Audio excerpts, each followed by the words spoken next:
नमस्कार, मैं विवेक कश्यप। आप देख रहे हैं बिहार न्यूज़ 10 और भोजपुरी के जाने माने कलाकार के शिकारी यादव। तो इनसे कुछ सवालें होगी। सबसे पहले कि हमारे चैनल में आपको स्वागत है। सबके ओके नमस्ते प्रणाम। हम के शिकारी यादव और बिहार न्यूज़ 10 को देखने वाले सभी दर्शकों को मेरा पैर छू के प्रणाम है। आप जिस तरह मुझे सपोर्ट करते हैं, भाई का चैनल को सब्सक्राइब करें, लाइक करें, कमेंट करें और प्यार देते रहें। आप इसमें कदम रखने का रीज़न क्या हुआ? तो कदम रखे के रीज़न बाकी हमार ज़्यादातर देखत होगा कि अपना जिला ऊपर सॉन्ग आवेला अरवल जिला पर।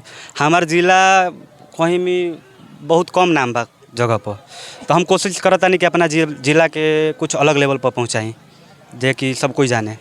बस यही मकसद है हमारा। और सबसे पहले आप गाना कौन गाए थे? सबसे पहले तो गाना हम अच्छा खासा रिस्पांस भी उसको मिला होगा। सबसे पहले गाना हमारा आयल रहे हई हिरान टांग लेहब राइफल पर, जेके बहुत अच्छा खासा प्यार मिलल है लोग से और बहुत अच्छा खासा उस पर रील भी बनल बा। बस वही गाना आयल रहे। इस वीडियो में गाना के राइटर हमारे अभिषेक रंगदार हुए, जो कि यारा के बड़े हुए, और म्यूजिक नीतीश राजा भैया दिले रहे, जो दाऊद नगर के बड़े, और सबके प्यार दुलार मिलो रहा गाना गावा था। तो ये आपका चैनल पाया था कि किसी और? हमारा ऑफिशियल पाइल रहे। चैनल का आपका नाम क्या है? के शिकारी ऑफिशियल। सब क्यों के पता है।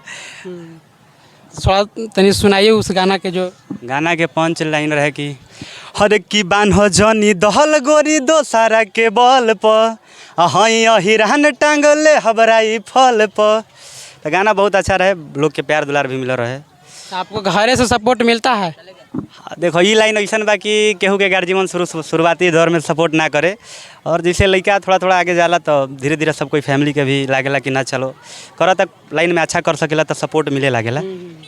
तो कोई भी होके शुरू में सपोर्ट ना मिलेला है। आपको रीजन है कि पहले से आप मैंने कि पढ़ाई लिखाई भी करते हैं और अपना कलाकारी भी संभाल लेते हैं? हाँ, तब पढ़ाई लिखाई करे ले रे भाई। मैट्रिक पास बानी, इंटर के एग्जाम देवे के बाद अगला साल। चलिए बहुत अच्छा है।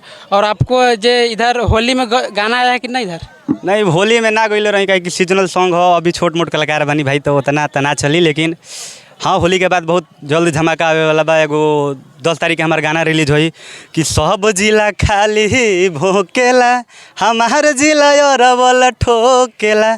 तो 10 तारीख के लाशा फिल्म से गाना आवता, तो वो लोग सुनी गाना के और प्यार आशीर्वाद दी भाई के।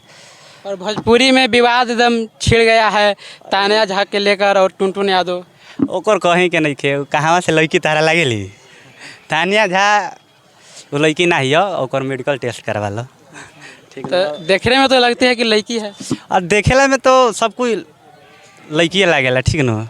लेकिन ओकरा में लड़की के मतलब वो ना है कि खाली देखे में लागे, ओकरा अंदर गुण होके के चाहिए, संस्कार होके चाहिए।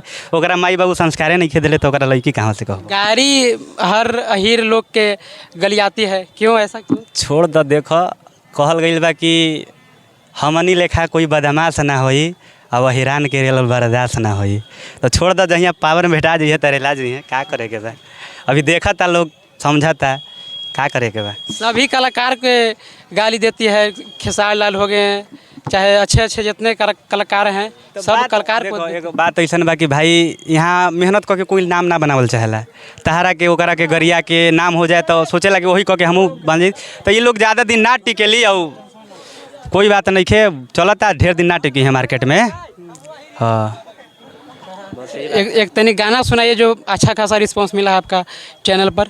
एगो गाना हमारा आयल रहे अरवल जिला के दबंग, लड़की के पंच लाइन रहे कि धन बाढ़ हे जानू धन बाढ़ कि अरवल जिला के दबंग बाढ़ हो।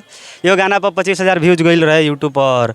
एगो हम गाना गई रहे कि हाँ ये हिरान रोज खेली हथियार से, ओकर पर 1.5 लाख व्यूज पर क्रॉस कर चुकल बा। राहुल सबके प्यार आशीर्वाद से बस चला था। तो और इधर गाना आएगा कि नहीं? बहुत गाना आवेला, बहुत बबल गाना रिकॉर्ड भइल बा। होली में खाली ना आयल रहे कि कुछ रीजन रहे, तबियत बीच में खराब हो गई रहे, वीडियो शूट ना गाना इसी रह गई। और लोकगीत बाद जेकर वीडियो शूट भइल रहे 10 तारीख से लगता है गाना रिलीज हुई। आपको गाना विवाद ही वाला आ रहा है गाना, ऐसा क्यों?